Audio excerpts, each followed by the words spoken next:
Welcome to Expat Hoops, where we interview players who have played professionally outside of the U.S.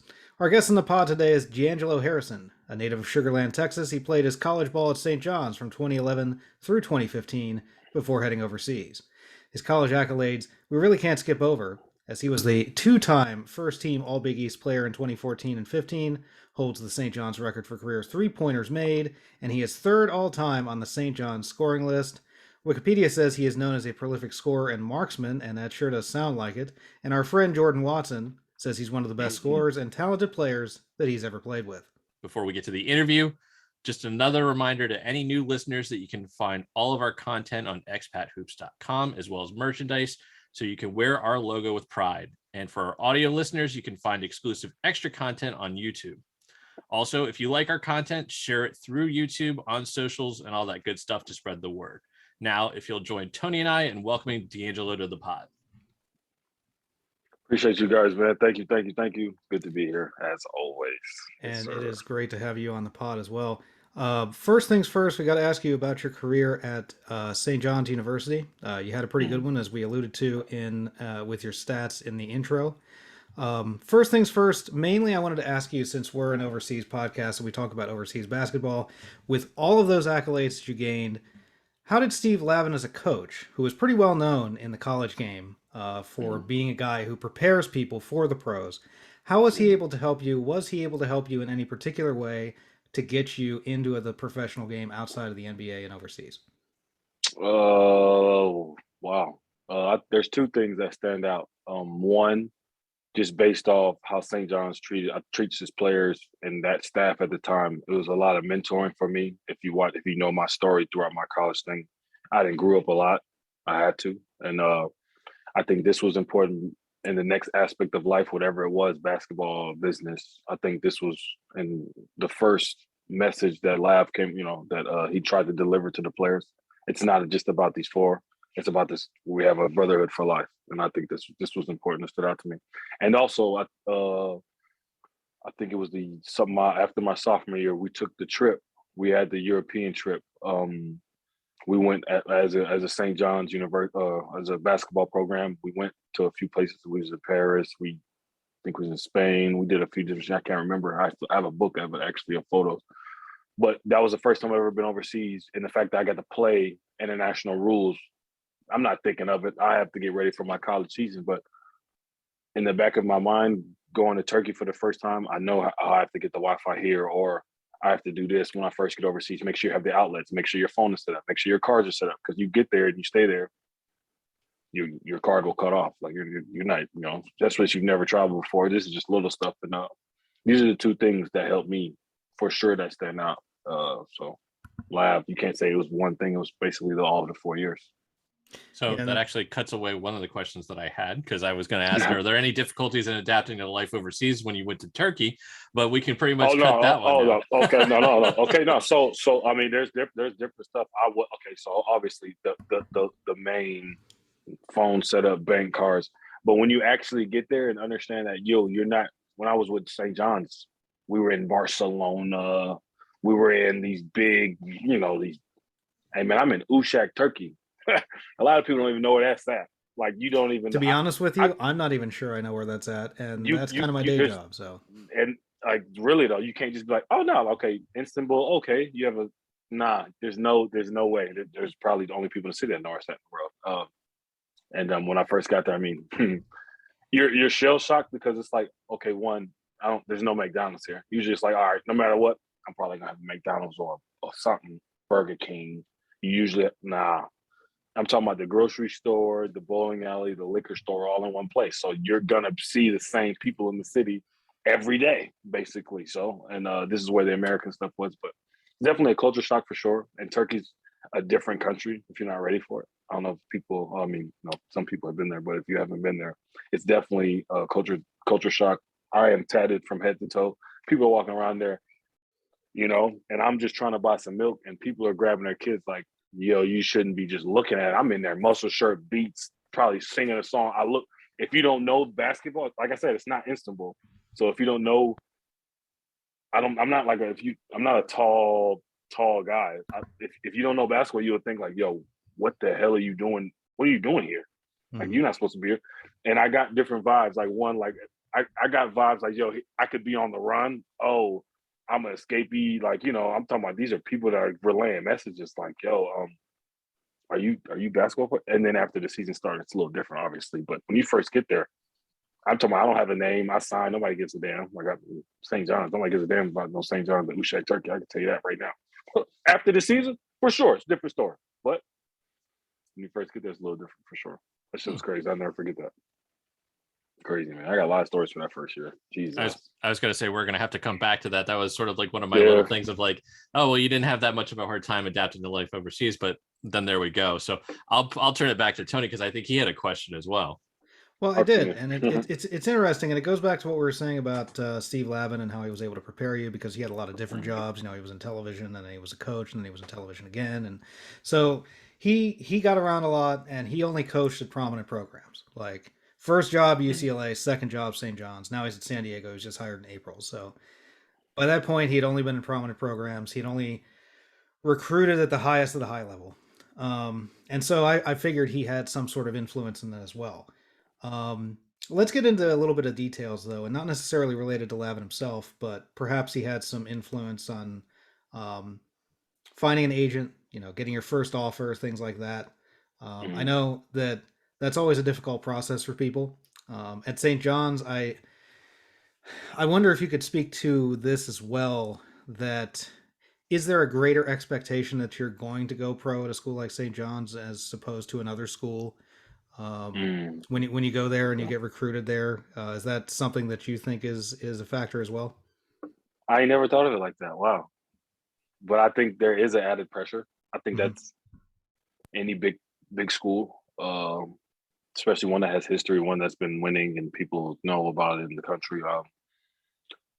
Because I only know based off St. John's what I went through. Okay, I've been saying this for the past few weeks. So you have a guy, a player, he goes to St. John's, fantastic career, blah blah blah, but doesn't play basketball. Nor it's like you see him, it's like you would think he's not doing anything or something. This is just because of the program.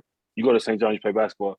People go, "Oh, you still playing?" Like, even if I wasn't playing, you still playing? Like, you know, people are just, "Are you playing basketball? Did you end up figuring out?" You know, so social media helps out a lot with that for sure. By the way, I do have to just stop you for a second, because the exact description of your professional career post college is exactly why we started this podcast. So that's the questions. That's the questions that people ask, and we're here to answer them. So that's exactly the direction we're headed. Oh wow! So yeah, that's crazy. But I think, being at a school like that, I think it definitely has a little bit of pressure. For me, going to St. John's, I did not think about being a pro when I first got there. I could have been like, man, hell no, for real. And I'm not even just saying that. I knew my situation very well. I knew why I wanted to go there and what I needed to accomplish while I was there. At the time, it was to for sure get my degree.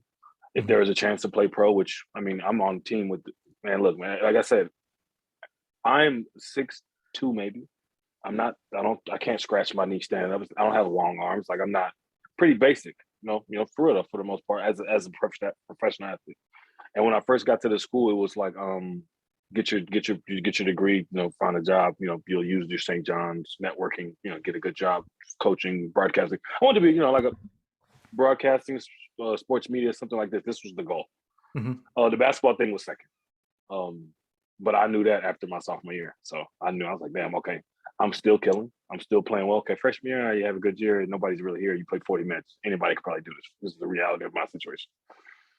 But then that sophomore year, hey, man, I'm still doing well. People are starting to notice. And I've always had John Lucas in my corner, which was a very, very big thing in my life, and easy transition to pros with the help of Lavin and John Lucas. You really can't go wrong if you really want to be a pro.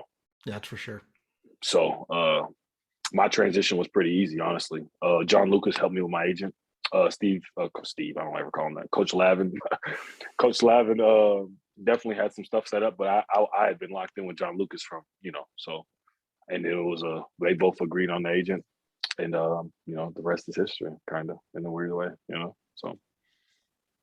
So with that in mind, where you kind of, I think a lot of times for people that are going overseas is, it's the first time they've ever had to hire an agent, which is certainly the case for you too. Mhm. But it sounds as if when you have somebody in your corner like John Lucas and Coach Lavin, sounds like that wasn't really too much of a thing, that you were able to rely on them and say, Yeah, wade through I got the. lucky. I got pretty Yeah. lucky with them too, for sure. For sure. That's a for sure thing. Pretty So lucky. your process then might be a little bit different, where you actually really didn't have to worry too much about the agent aspect. And this is Mhm. probably something also where they could probably weigh in a little bit too. But as you're fielding your first offers, whatever those might have been a few years ago, Mhm. when you were coming out, what was the conversation like? I'm sure you probably didn't have just the one offer, Mhm. but when you're trying to wade through them with your agent, and even with people that are really essentially advisors to you, what was the conversation like? And you do wind up going to Turkey. Mhm. Okay, so so I signed with the Rockets for like the summer part to try to make the training camp summer league team. And I think I was 3 weeks post graduation. And I definitely was trying to do whatever to try to put some money in my pocket. So wherever that was at, it got to the point where in my mind now it's like, okay, I just finished school, I have my degree and stuff. I can pursue this basketball thing because I just got this piece of paper. This is how my mind was set up. Did I know I would be a professional like this? 100% no. If you talk to me, look, I go through the NBA little process, right? I do all the measurements. I'm with the Rockets. This is a home team. I'm hyped every single day. I'm putting on Rocket shit every day. Like, come on now. Like, I'm hyped from here. But I do the workouts, blah, blah, blah, and they do the measurements. And the dude looks at the pamphlet or the paper. It's like, well, damn, Mr. Harrison, you're pretty basic. Wow. And I'm 21 at the time. I'm trying to make a team. Like, well, shit, that ain't like you're supposed to be like, wow, something Yeah, else. that's Like not I'm what you thinking want to I'm hear. about, yeah, you feel me? So I have to. I mean, obviously, I don't react. I try not to. Maybe this is a test. I'm thinking, Well, don't this. worry. If it had happened to me, I probably would have been like, excuse me, I got to go cry now. So, but my fieriness, I look at him like, well, shit, I can get 20 anywhere. Put me anywhere, I'll figure it out. I'll get 20. So I start talking shit like this is the assistant strength and conditioning, whatever at the time. And so it's like, I had a motivation at the time. I wanted to make the Rockets team, but then my agent sends me a text and he's like, well, I have a few offers. Man, I seen that Turkey number. I said, they want to do what? What? They want to do what? Man, hell no, I don't believe that. This is the first, man, look, I am not used to contracts. I am not used to this. I've never been this big time recruit basketball player. I'm not used to none of this. I'm not used to none of this yet. So I get the offer. I say, how the hell do I sign it? Like I'm trying to sign it through the phone. This is how I first learned you have DocuSign and Sign Now, and so all this is happening in one day. And I'm telling my agent like, yo, look, hey man, that's a lot of money. I'm taking that right now. I don't know if you know where I come from and stuff. I don't know if you know my situation for real. He's like, you really want to do it? I was like, yeah, pull the trigger. It's first division, it's Turkey. I sent it to Lucas. Lucas said, yeah, you should probably go play that. You should probably go do that. And then that was my first year overseas. I couldn't turn that number down based off my family situation at the time. And, I had a 6-figure deal as a rookie. That usually don't happen. yeah. You know what I'm saying? So I was happy. And then the rest, then the Turkey, I went to Turkey 2 years and then the rest, it's kind of history. So, but yeah, after I seen that number, it was a no brainer for me. I don't give a damn where you send me. I'll figure it out when I get there. For sure. Like you said, you figured it out. And we kind of talked about this a few minutes ago, but what were some of the other transitions that you had in going to Turkey? And like you said, when you first got there, you were like, who is this guy? And then by the end of the year, it was a little different. So I think I landed in Izmir. I landed in Izmir, Turkey. There's no airport in my city. So this is my first time landing one. I had a girl at the time and I'm like, well, shit, I don't have an international phone. I do now, but I don't know how to text people like, yo, I just landed. People say put on airplane mode before you get to the Wi-Fi.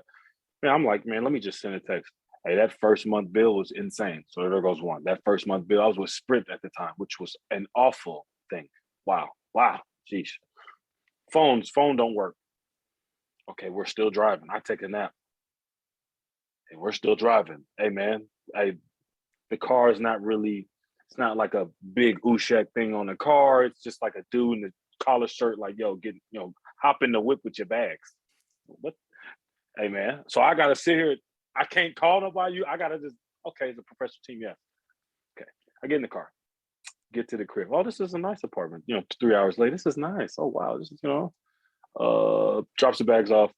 The dude, the driver don't speak no English. So it's not like I can go, yo, I need some water. He just drops the bags, closes the door. So I'm like, okay, shit. All right, well, where's the lights? How do I do? Is somebody gonna text me? Do I have something in the room that's gonna give me my schedule? I don't know nothing, man. This is all the first day. I just slept the whole plane ride. I'm up. I can't sleep. So I ended up being up. I think I was up for like 48 hours. Took me forever to find a fitted sheet because I'm like OCD when it comes to my stuff. I don't do the blanket. I do like the fitted sheet, and then I have my cover. It took me 48 hours to find a fitted sheet. And then I'm thinking restaurants. Okay, somebody come picks me up. We go to medical.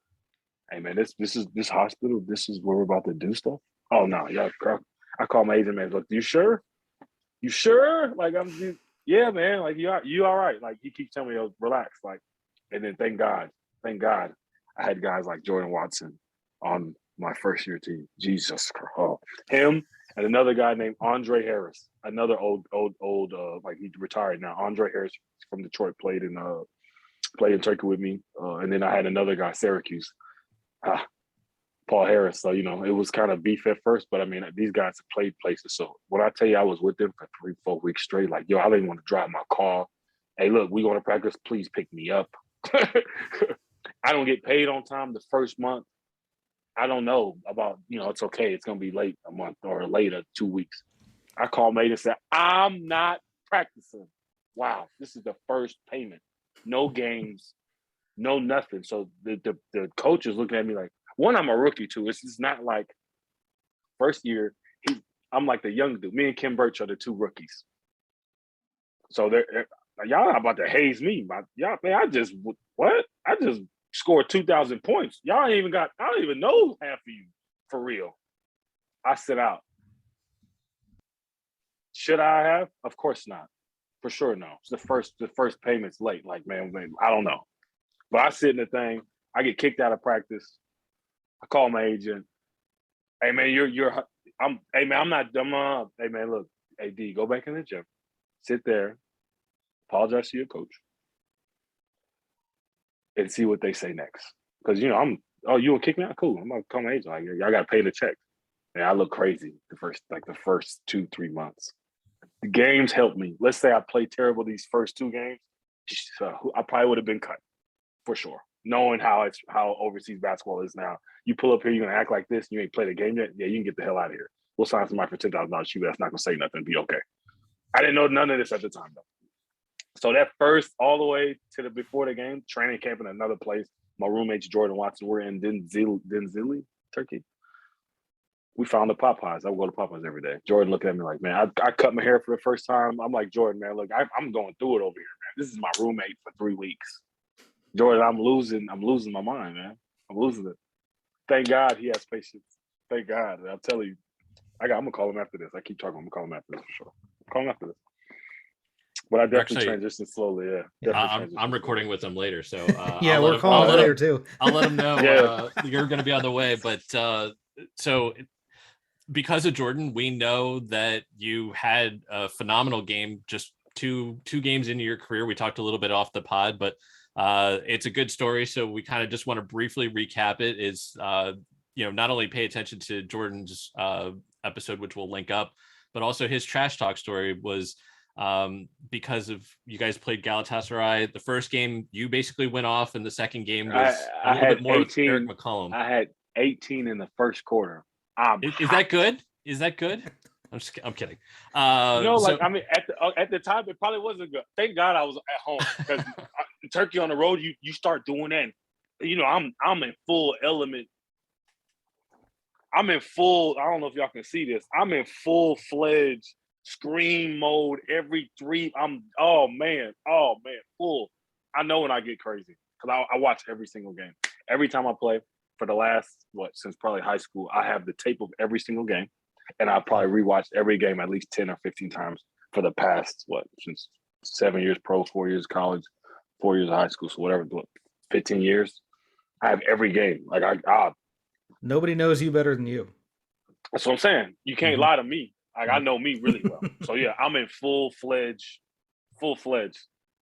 Man, it's a long game.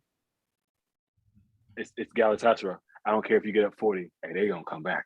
They probably gonna come back. And then now the pressure gonna be on y'all. Hey, thank God we have a poised point guard and a guy named Jordan Watson. Man, I'm trying to. I can't. I'm pretty sure I have that game where there's highlights on YouTube for sure. It has to be. But on Galatasaray, there's a known defender. He's been there for years. I think he wears 61. I forgot his. I can't remember his name. But he's supposed to be a lockdown, and everybody was telling me, "Yo, he hits you in your ribs. He's one of the." And I just had 18 in the first quarter on this clown. What are we talking about? You know what I'm saying? I'm in full, man. But yeah, that game was lit. We won, thank God, on a game-winning dunk by Kim Birch off a dime. I passed on a game winner. Like I want everybody to understand, I passed on a game winner for real, and I'm 9 times out of 10, I'm probably gonna. Hey, look, I'm gonna get this off. But we won, and it was fantastic. Thank you, Jordan Watson. Despite all of that you had your first year, sitting out the practice when maybe you shouldn't have, and having all the difficulties kind of transitioning a little bit, you did get a second year out of the deal. So I guess they must have liked you a little bit. So watch this. So that second year transition, I ended up hurting I hurt my foot. They don't.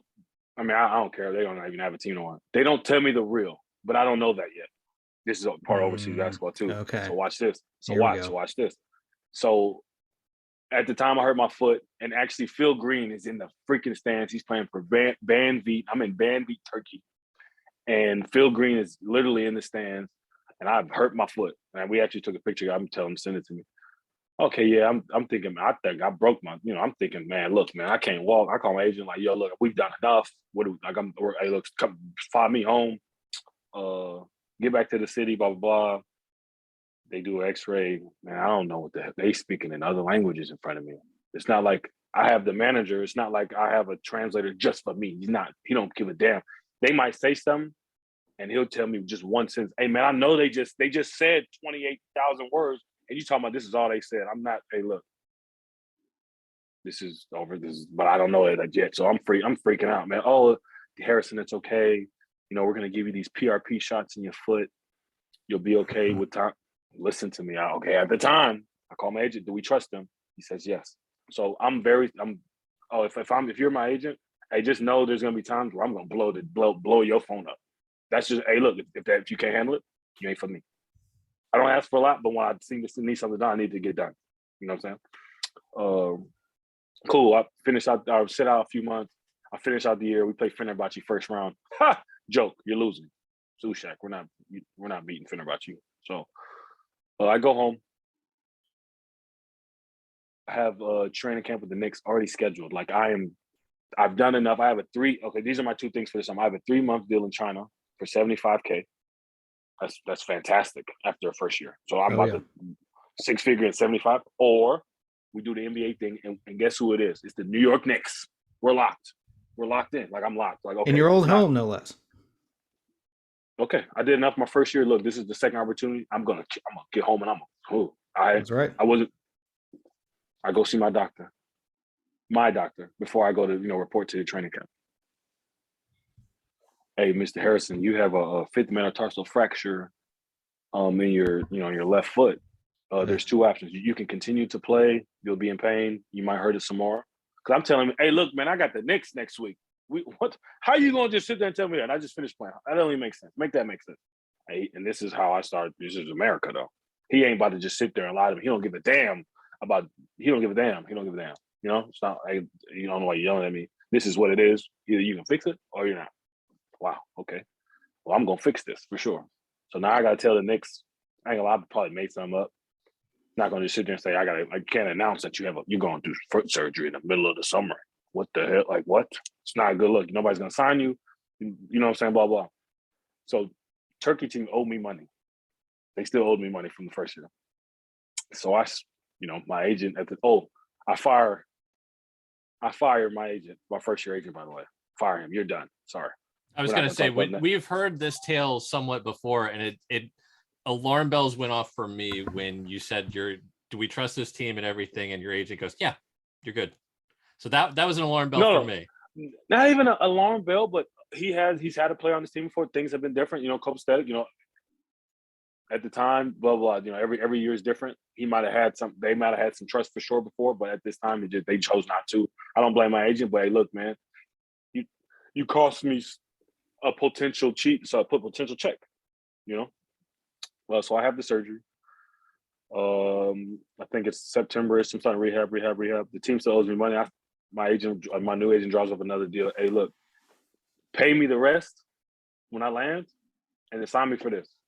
Y'all need me back. Y'all are trash. So this is like a rehab year. So I use this as I don't want to say F you guys, but look, y'all F me, I can F y'all back. We call it even. We're good now.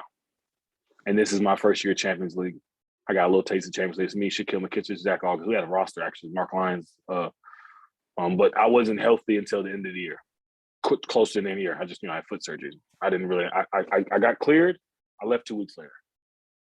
So I'm literally in practice there, like slowly, now I would take my time, I have Achilles and I come home. I would obviously rehab until it's good. But, at the time, second year pro, I need this money right now. So yeah, I ended up going back to the team. They ended up paying me the rest of my contract and I signed a new deal. And, so I was going to say, this is small world. You're also talking about Shaq McKissick, another friend of the pod that we've had on very early days. This is the homie. Yeah, I got blessed my first years. I met a good, you would think, how the hell we're all here? And then they still don't have a team. That shit is crazy. Maybe that should just be our goal, is see if there's anybody left outstanding that's an American left from that team that we haven't interviewed. The Ushak, just go from there. Can we buy a defunct team just for $0 and call it the Expat Hoop Squad and just kind of go about it? Have a squad. I wish we had that kind of money. Yeah. Future goals of the podcast right there. Yeah.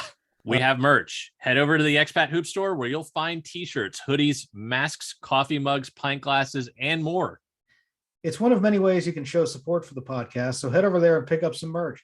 That link below is in the video description, or you can head over to our website, expathoops.com, and click merch. We offer a couple of different Expat Hoops logos, and we have men's, women's, and kids sizes, so you can get something for everyone. Thanks to SeatGeek for sponsoring Expat Hoops. We recently became a brand ambassador for them. SeatGeek is a ticket app that takes the confusion out of buying tickets. They offer a 0 to 10 score on each ticket to know if you're getting a good or a bad deal. Green means good, red means bad. You get the idea. It's a really easy way to get tickets to events. Plus, our viewers get $20 off their first ticket purchase with the Expat Hoops code. Click the link in the description to download the app. Remember the code, Expat Hoops, EXPATHOOPS, all one word, to save yourself $20 off your first ticket purchase with SeatGeek. In our house, when we use a VPN, we are sure to use NordVPN. NordVPN secures up to 6 devices and is compatible with Windows, Mac OS, Linux, Android, iOS, and even your Wi-Fi router. Plus, it's no risk to your wallet. Head over to the website for pricing or contact customer support 24/7. And remember, your purchase is always safe with Nord's 30-day money-back guarantee. Click the link in the video description to use our code and make sure you're secure with NordVPN. So out of Turkey, you had a pretty interesting first 2 seasons. You end up in Israel for your 3rd season. How'd that go for you? Loved it. Landed there. It's a competitive league, for sure. For sure. Obviously, the Turkish league is competitive too, but okay. Turkey and Israel. This was my first time being in a different country. Mm-hmm. When I played in Turkey, I was a certain weight because of the play style. So I get to Israel, and I'm a little heavier just based off, hey, look, this is what I need to get through this Turkey season. I get there. Israel is the complete opposite. It is pickup on steroids. You got to be able to put the ball in the basket, or you shouldn't be here. It's one of them kind of leagues if you're a guard. Like, you got to be able to. They're gonna give you the ball, and you got to make something happen. I had a fantastic team then too. Wow, Jesus. So I get there, fantastic. I get in the GM with the GM. He's like, "Do you know a guy named Jacoby Brown?" I look at him and say, "Oh, look. He looked at me and say, do you know a guy named Jacoven Brown? I said, is he available? If he is, you call him right now on speaker. Call him right now. Do I know him? Call him. Please call him. Thank God he answered. Hey, Jacoven, I'm here. Take the contract. I know the money's not, because Israel, it's only like 4 teams that pay a certain number. I don't know if you guys know that. Or 4 or 5 teams now, maybe 5. Interesting. I think, We did not know that. There's like a 120 thing. If the team wants to pay you more than 120, they have to pay a tax to the country. So a lot of, at the time, nobody's. I know for a fact in Israel on my team, when I played for Gilboa Israel, I was making 120. There's nobody else that they can't. They're not paying more than that because they have to pay a tax and they don't have it. So we had a roster of me, a good player, Jacoven Brown, a fantastic player, Zach Lede, a rookie, Tyler Stone. I think he's a 3rd year. He was 3 years out. We had one of the best teams that Gilboa has ever had. And then, that's how Zach Lede got started. It's crazy. Every year I have a big that goes from me, plays with me. Okay, Kim Birch, EuroLeague. Or Kim Birch, NBA, my bad. Zach August, EuroLeague. Zach Lede, history. He went to Olympiacos after that. He went to Olympiacos after that? Crazy, man. And then when I go after that, Russia. So where it stops. We'll get to that next, but so Israel was a really great season for you on the court. What was it like off the court for you as well? So in Israel they have like villages. They call them kibbutz, like a kibbutz, and we didn't live in a kibbutz, but it felt like that. Small community. It had a gate where everybody lived, like a neighborhood. Afula was the closest city. It's like a 25-minute drive. So I live like in just like a neighborhood with the gym down the street. There's one grocery store. It's only open from 6 to 8 every day. It's not like or from 9 to 10:30. It's not like it's a beaming city or anything like that. But it felt like family. I love that place. The Gilboa people were good to me and my brother. There's actually they did like a crazy thing for me. Probably the worst game I played in Europe. I come to the game and the fans and family people, I'm cool with the community now. So they're like, yo, we did something special for you. Like the GM tells me. I walk in the gym. They got this. It's not like a thing like this. They got the flags. It's maybe 20 people holding this thing that says Free Dre on it. What? Do y'all know what my brother did? Do y'all really, you know what I'm saying? Do y'all really know what from knowing me and the way I play, they embraced it and loved me I'm talking about, I wake up, sometimes there's food in front of my door. I don't even know where it's from. I'm talking about like fantastic food. It's not like it's a piece of chicken and some rice. It's full-fledged, full meals, this and this. Like Gilboa, and that place was by far one of the best places I've ever played, just based on the family of the team. But it's a low budget team. It's not like it's like one of these big programs. So, but I definitely loved it. You had a good year because of it. Yeah, but for sure. So you alluded to it. Sure. Your next stop, that was Russia. BC and Easy, is that how I pronounce that? Yeah, Yenisei. Yenisei. Okay. I say Yenisei. People say I say Yenisei. DJ Kennedy says Yenisei. We'll make that the official pronunciation of that team. Okay. So Russia. Mm-hmm. It's funny as I just counted. DJ played for the Russia team before I got there. Kennedy. So it was like a transition in. Hey, look, I need everything that you just did for the last 10 months. I'm talking about food, driver, places to go, club, the Walmart up there, whatever. So that was kind of easy. But Russia is definitely a different. Not really supposed to speak about Russia these days. A lot of shit going on. As much as we don't, people used to play basketball there from overseas. We had one on this podcast. We had Will Thomas on this podcast when he was playing in St. Petersburg at the time. There it is. Yeah. See. People used to play there, and they used to pay people a lot of money. Why did they pay people a lot of money? Well, that's what we don't talk about too much anymore. But people used to play basketball there, and people used to have an interesting time. So that was at the time the most money I've ever made, and it was one of the things with my agent. Yo, where am I going? I don't give a damn. Just I'll buy my own ticket. They want to give me that, I'm going. It's on the other side of Russia though. It's not like it's Siberia. Mm-hmm. That place is Siberia. Yeah. Negative 35, like negative 20 Celsius. That's just gonna hit different. You go outside, I get it's, man, it's different. No. I'm thinking, yeah, I've been in New York, man. I live in New York. I was born in Alaska. New No, York. sir. No, sir. Siberia, that's a type of cold you don't find anywhere else. Yeah, As you far only as a get that place where there. people live, that's about the roughest as you can get. The city was actually not bad. It was actually not bad. It was not bad. It was better than the Israeli city. I Didn't had get out much though, I bet. Not in the wintertime. certain months you're gonna learn a lot about yourself. You're gonna go home after practice. You can probably be in your house. It's not like you can just go kick it somewhere. You can probably cook. You who gonna Russian people? The UNSA don't give out cars.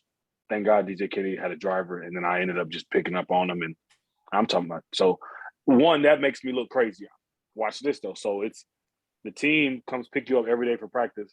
I'm averaging 20 and shit at the time, and I'm getting dropped off like a chauffeur thing. The team didn't like that for some odd reason. I don't understand. I get it. It's a team thing, but it's not. I know the team's not racist, but they had a Russian bus and an American bus.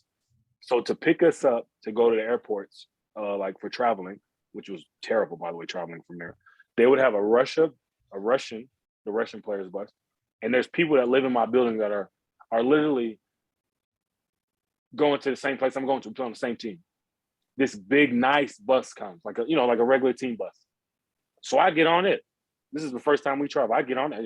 This is y'all. The two Russians that live in my building are going in there, and I get on. They looking at me like, did I do something wrong? It's like, no, your bus comes after. It's not racist, but I'm like, your bus comes after. I guess that's the American or the foreigners. But I'm thinking like, man, this is a big ass bus. It's only 6 of y'all. The next bus comes, it's like a Sprinter, but it ain't no Mercedes Sprinter though. I'm telling you that right now. And so I get on there. I'm already hot. It's negative 35 outside. It's 5:30 in the morning. I get on the bus. John Roberson's on the bus. Tyler Stone's on the bus. I'm like, what the hell is that about? And one, this bus ain't got no air conditioning. What are we doing? We average the most points. It's okay. Now I'm thinking like basketball wise. Like why the hell y'all treating it? What the hell is this? For real though. I'm hot. I'm in full fledged. It's 5:30 morning. I'm up now. It's over with. I'm irritated. This is an example of shit I had to go through just randomly. Like, why the hell is the two buses we're going to the same place? Never heard of that before. No. John Roberson can for sure confirm, and Tyler Stone for sure. Alex Young too. It's crazy. I never understood that. What was averaging the 25? Averaging 20. What are you doing? What was the flight like once you got to the airport to get to places? So to travel anywhere from that city, you have to catch a 6 a.m. flight just because of time difference and blah, blah, blah. So anytime you want to travel as a team or you want to do anything, you catch that 6 a.m. flight because it's one, the time difference is you'll travel at 7 p.m. that time. It's a whole new, maybe might do 2 days somewhere else in the same country. You know what I'm saying? That's that big of a time, the time difference thing. So you have to travel 5 hours to Moscow first. It's a 5-hour flight. So we have to do that every time you travel anywhere. So thank God we were only one game a week. Thank God. That's thank for God. sure. So that 5-hour flight and then wherever you need to go, and Russia's huge. You got to put 6, 7, 8 countries in the league. So it's not like you're going to Istanbul, St. Petersburg. Now you got to go to, we might be on the road for a week. And we're not even Champions League. We're not even, I ain't never had to do nothing like that either though. So I'm packing for the road. Man, I'm used to, in Israel, you sleep in your bed every night. Road games too. You sleep in your bed. Russia, no. Hell no. you might be on a week of just domestic games, 2, 3 weeks. And like you end up in Moscow, you end up in St. Petersburg, you end up in places west, you're jet lagged. Like that's not yeah. We played Cheska at 8 p.m. their time. Hey man, when I tell you I was coughing it up, like coffee all like, yo, it feels so 8 o'clock there was probably felt like 12 or 1 for us. Yep. And we just traveled. So it's not like we got a week there to prepare. We're UNSA. We're not Chester. Like, we're going to do the 48-hour travel. And you better figure it out. Yeah, we lost that game for sure. It's not like it's Cheshka. But different though, man. Russia was definitely different. That's 100% for sure. From Russia, you wind up going first to France and then back to Israel the next season. So first time in France before you go back to Israel. What was it like playing in France's top league at that time for you? I liked it. I enjoyed it. Our team was just, that was the first year. Okay, I had just signed with Octagon. So my mindset now was not about becoming a EuroLeague player. It was go get the most cheddar at every season to give it. I don't care. I'm kind of established after Russia. I have a name. Like, yo, I've done this for 3 different leagues. You can hire me. I'll get you 17 a game and I'll shoot high percentages. So I signed with Octagon. They came and met me in Russia when I was with my other agent and put these numbers in front of me. I said, "Hey, look, don't worry. I'm gonna fire him when I get to the crib. I'm gonna sign with you guys. Don't worry." And this is me though. I hate to say this. I've been with 5 different agents in 7 years. I love the loyalty thing, but there's no overseas basketball. There's not a lot going around. It's not a lot of that going around. And so I want somebody to fight for me every year. Don't get comfortable with me. I don't like that. And because I won't get comfortable with you, I will fight. You put me somewhere, I'm probably gonna overachieve what you think. Like, you might tell me to go somewhere, and it's like, yo, like, be get your numbers. Don't cost too much. Now I'm probably gonna. I have the whole city like chant my name. Watch, this is just how I'm gonna do it. This is how I play, and I've done that and the few places I have played, I've made a mark, and I've had some of the best teams that these teams and these programs have ever had. So France was definitely a little different. We had the worst team in the league. Thank God COVID happened. That was my first year. That's not something you hear every day. Thank God COVID happened. But I'm saying though, like, we had the worst team in the league. I'm leading the league in scoring. I've tried to get triple doubles with this team. I've tried to do the 40 thing, get 40. Maybe I should win. I've tried to just, be a facilitator all game. I tried everything. We lost every time. So now I'm all right, man. And then now y'all putting blame on me. I don't get it. There's other. I don't want to speak about that, but I'm not afraid to talk about it. There's other Americans averaging less than 10 points. Y'all mad at me for what? What the hell am I doing wrong? When at the time I was making the most money on the team, it's like, okay, Jason Tatum's getting Jason. I'm not saying I'm comparing myself, but at the time, people sign max contract. I call it max contracts for that 1 year for that team. That's the most they can pay the highest paid player, whatever. And so you see the slander Jason Tatum's getting. He had a hell of a playoff thing. Hell of a playoff run. Did I want him to take it off? For sure did. But now he's getting literally bashed, literally. And this was happening mid-season with me because we had the worst team in the league. I'm talking about I go to a random store. I go to get some glasses made. News people come in, they taking pictures. I'm thinking, it's like, oh yeah, you just caught me in here on some crazy guy gets crazy glasses. We're in France. This is the headline in this small paper somewhere. What? No, I gotta censor. I can't make this shit up. Oh, crazy guy. Yeah. Crazy guy gets crazy glass. I send this shit to my girl. I'm like, girl, how am I supposed to handle this? You want me to be nice to these people still? I know how I look when I play. I'm tatted from head to toe. If you watch me play and you only see me in that element, you would think off the court I'm wild for sure. I'm not like that though. If you don't know. And there's people that don't speak English, only come to the games, don't have social media. So I'm seeing these people in the grocery store after this thing come out. It's like, that's the same thing in Turkey. People are grabbing their kids and like hell no. You what? I'm the leader. I'm not doing nothing bad in the city. I'm showing my face. I go to restaurants like I'm doing everything right. But they tried to turn the page. I go to McDonald's one time for a breakfast sandwich. I get a thing in France. Hey man, you're not focused, man. They just had this thing on Facebook saying you've been at McDonald's every day. Oh, y'all not about to. Hey, look, y'all not about to do me like this, man. Hell no. But hey man, Usain Bolt was powered by a 20-piece chicken McNuggets when he went to the Olympics. Come on. That's all I'm saying, man. But this is the first time I got slander because we're losing. I get it. Is it my fault? Maybe, for sure. But I'm doing my job. That's all I'm saying. So this was my France experience, and I end up being in Paris every weekend because of this shit. I'm not doing. Is that why you finished the season in Israel? Okay, so COVID happened. No, COVID happened before. So this was COVID. Okay. Okay, so no. This was a month before. I got out before, and I was in Israel. So I take a drug test, and I tell the team, "Hey, man, I might fail it. I'm trying to get out of my contract. I might fail it." if you know a drug test is coming, I mean, obviously you don't try to, what do you call it, dilute your shit or nothing, but if you don't do anything, there's nothing gonna show up in the test. I haven't done anything.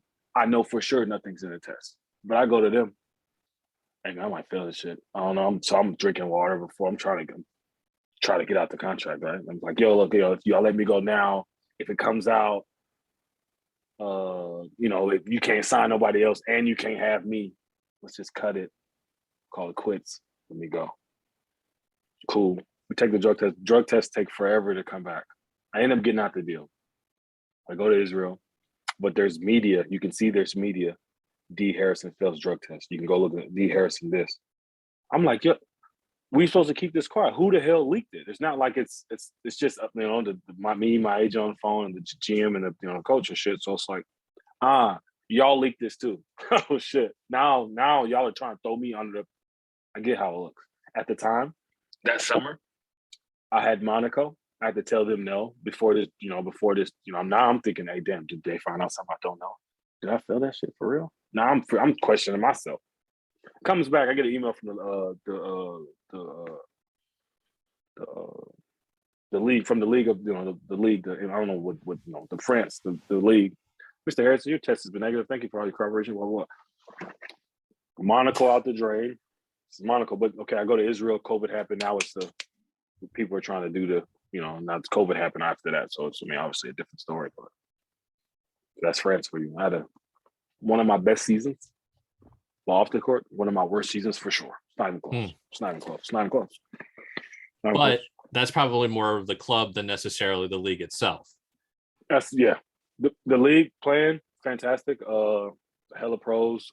Very competitive league. I think that time they had a few. When you have different teams in your league that are in different European competitions, it makes the league better. So if you have two teams in the Champions League, one Euro League, one Euro Cup, now you have opportunity if you're not one of these teams. I'm playing Borg, and they're a Euro Cup team. I'm trying to go get 50. I'm playing Dijon Champions League. I'm trying to get 25 in the dub because we're once again, if we won a game, which was so rare, we probably would have got a bonus. I only won 4 games that year. I think it's crazy. Yeah, I was gonna say I see 4 and 19. 4 games. And those 4 games, man, we beat the number 1 team by 35 on some random one. Like what? We were always lose the close games. Like it would 2 minutes left, we gonna trick it off. That's just the team we had that year, and it was tough. So for sure.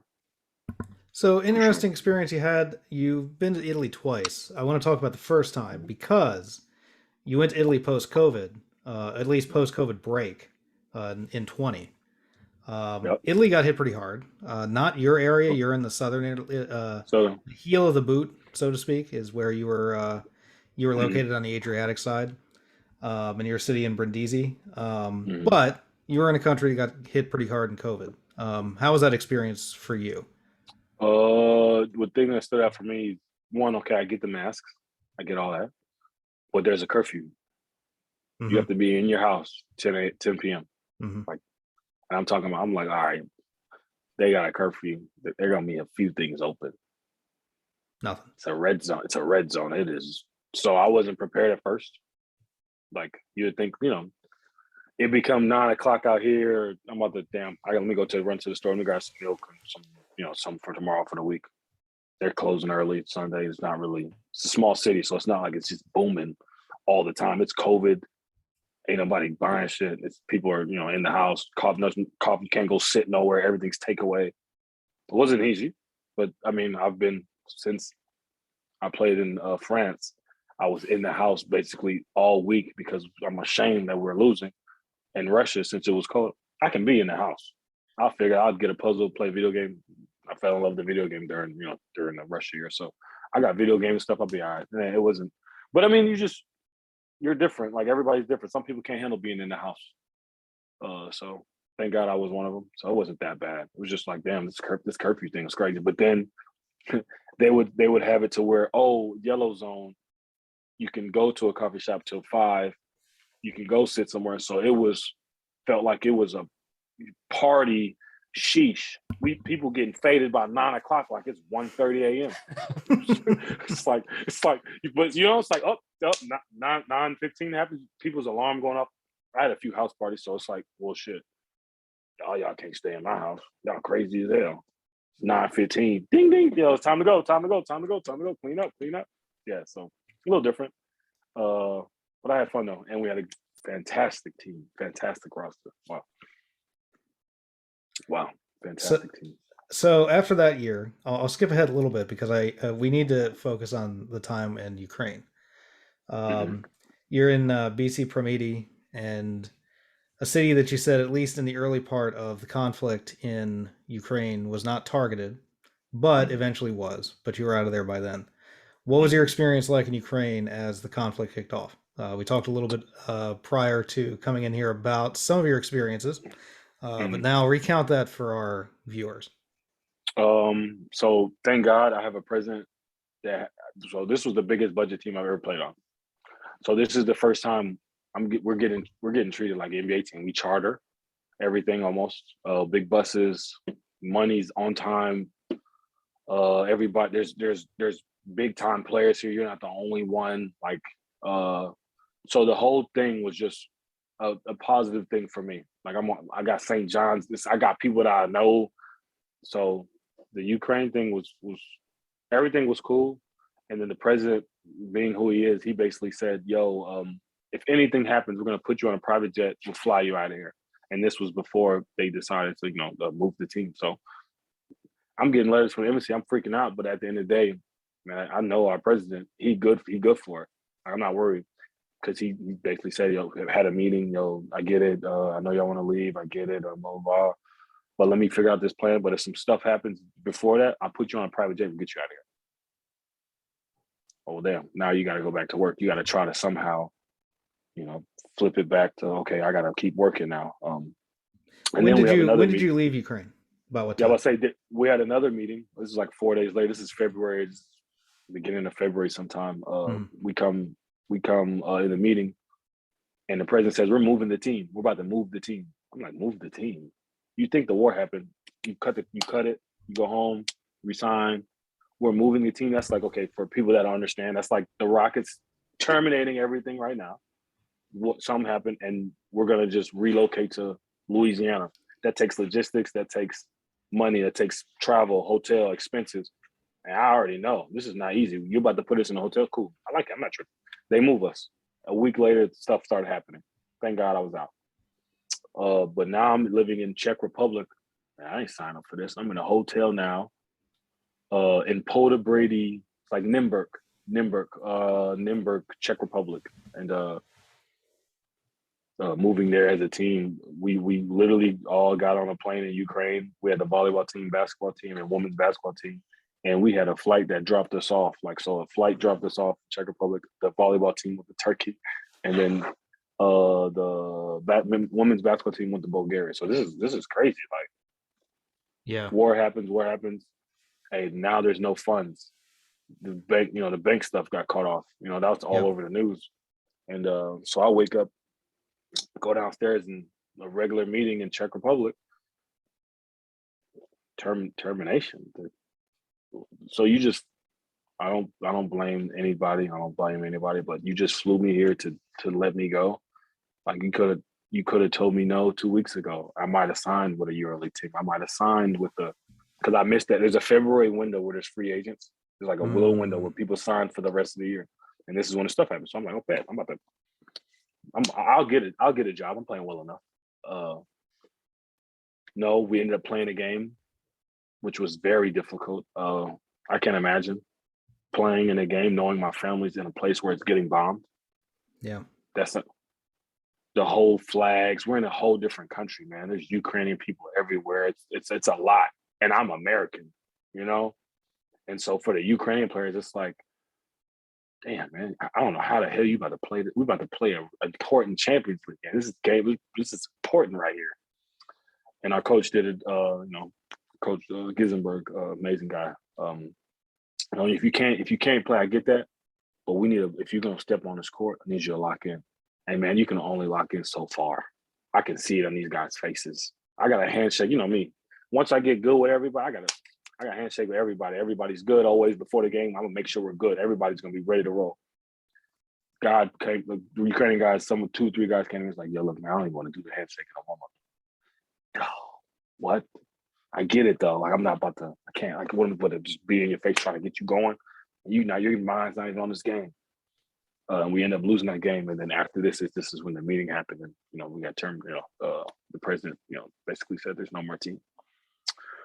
But that was crazy. Stuck in a hotel, trying to get out, calling my agent like, yo, look,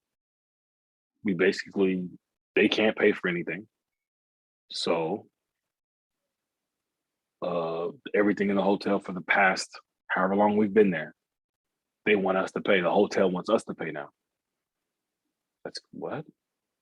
I've been here almost a month. If this was the case, you think I would be in Pota, Brady, Czech Republic? But like, you know what I'm saying? This is. I'm raised by good people, so I end up paying it. Thank God I played. I can't imagine if I didn't have it. So I don't always think about it myself. I think, okay, so the Ukrainian players just got here. They think we're good. They got their families here now, and then now you terminate the team. Would you want them to go back? Are they supposed to go back? Like, are they supposed to go back to like what? It sounds because they're frustrated. Oh, the meeting was not hostile, but I mean, like, what are you supposed to do? Like, I'm in there like, yo, just call your agents. I mean, yelling at them, telling you it's over. It's not gonna help nothing, bro. I literally walked in there, seeing everybody like cussing everybody out. Well, I'm gonna make a phone call, and then I came back in there. I was like, well, I'm situated. My agent knows he's working now. No. So basically, I'm a free agent. Yeah. And then I ended up signing with the Italy team. And then now I'm talking to you guys. But yeah, man. Different little, been a crazy little 7 years, man. I tell you that for sure. For sure. Well, I'll tell you this. On that note, we'll end the regular pod. But we have some other things that we need to talk to you about as well. I ain't got nowhere to do. I'm with Trash y'all talk. until y'all don't need me no more. Trash talk stories, a couple of extras that we might get into with you after the pod, which anybody viewing this can see on our YouTube channel. But for now, D'Angelo Harrison, thanks for being on Expat Hoops. But stick around just a minute. Thank you, guys. Hello, and thanks for watching. Be sure to give the video a like, and you can watch more videos over here. You can also click subscribe over here, so you're notified when we have new content here on Expat Hoops.